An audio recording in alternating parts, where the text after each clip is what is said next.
Page 44, Schubert's Waltz. The top of the page, they're showing you some things about this. You've already had this stuff. We're in the key of A major. Remember A position. A major has 3 sharps, the F sharp, the C sharp, and the G sharp. Please do my scale video on A major. Learn the A major scale. It makes it a little easier to play these things. In the left hand you have some chords. They're important. You should learn them in both hands. But I want to go to the last 2 measures of the first line. In the left hand you have these. Together it's an A chord. But the first measures there, the first 2 full measures, in the left hand it's here. I won't get into what kind of chord it is, we'll do that later, but right now it's here. Those are really the chords the left hand is playing in one pattern or another, because if you get down to the 3rd line, then it is a different pattern. Instead of here, it's this. Doesn't matter, it's the same chord, it's just a different pattern, the way they're playing the notes.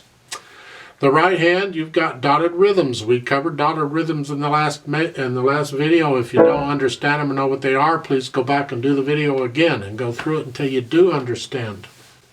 And that's it. That's all I have to say about it. Not a whole lot. The right hand gets the melody, so play the right hand a little louder than the left. Do the dynamics. You put in the dynamics. You can do that. And let's play it together. Now there is a pickup beat, and it's in 3/4 time. So I'm only going to give us 2 counts. It'll be ready, go, and then we'll start, etc. So let's play this together, slowly.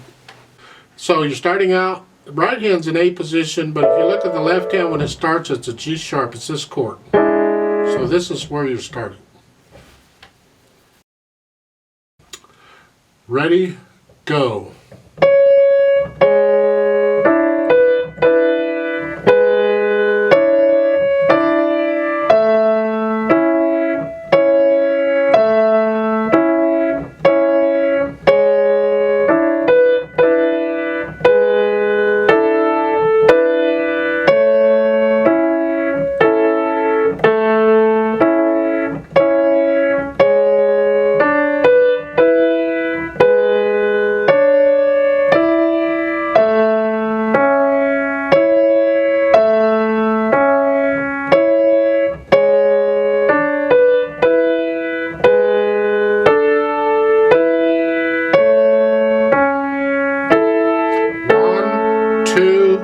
Off.